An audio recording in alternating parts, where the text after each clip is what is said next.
How to unmute Note on Instagram. Hey there, welcome back to the channel, and let's get right into this tutorial. To unmute the note on Instagram, firstly tap open your Instagram application.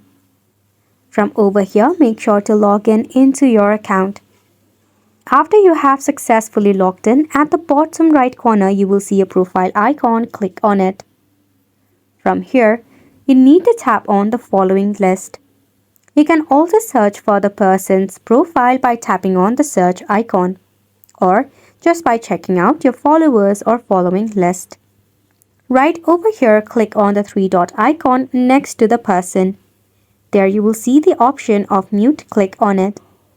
Right over here, you will see the option of post, stories, notes, notes on post, and reels. Now to unmute, what you need to do is simply toggle it on to the right hand side. And just like that, with a simple click, you have unmute the note on Instagram.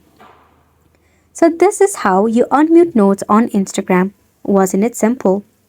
If the feature is unavailable for your app, make sure to update your application. This sums up the tutorial as well. Thank you so much for tuning in.